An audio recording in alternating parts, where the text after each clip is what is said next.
trop, parce que là on revient pas. Les Russes, l'Ukraine et la Grande-Bretagne. C'est vrai qu'il y a eu un problème dans le trafic et que Floria a perdu du temps.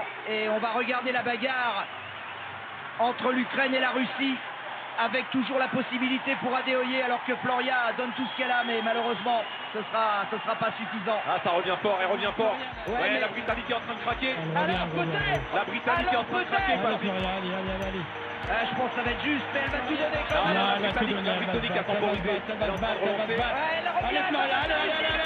Allez, Floria,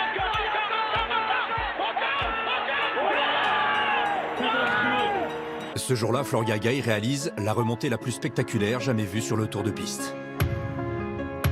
Faut pas lâcher, quoi. Faut rien lâcher. C'est quoi le rapport entre l'alpiniste et le chef d'entreprise ? En fait, c'est entreprendre. Il n'y a pas beaucoup de différence. On entreprend quelque chose et on a envie de le réussir.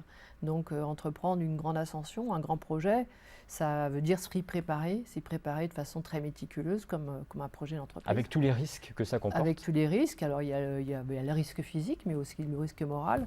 Et puis, et puis s'entourer de gens pour mener à bien le projet.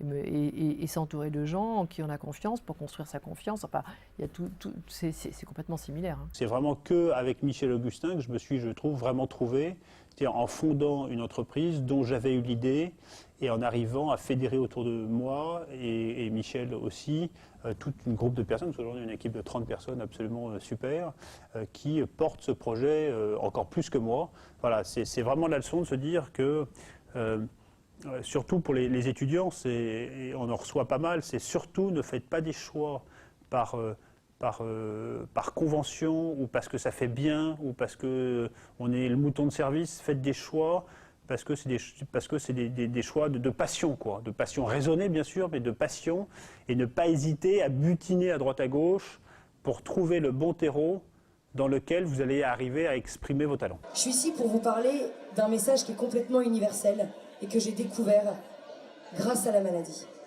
Ce message, il est super simple. C'est qu'on a tout à l'intérieur de nous pour transformer un obstacle en une force inimaginable.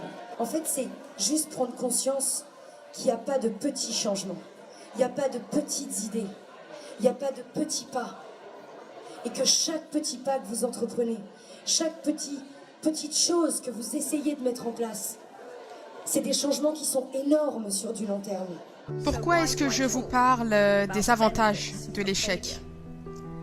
Simplement parce que l'échec nous écarte de ce qui n'est pas essentiel. J'ai cessé de prétendre que j'étais autre chose que ce que j'étais et j'ai commencé à consacrer toute mon énergie à terminer le seul travail qui m'importait. Si j'avais vraiment réussi à autre chose, je n'aurais peut-être jamais trouvé la détermination de réussir dans le seul domaine où je croyais vraiment appartenir.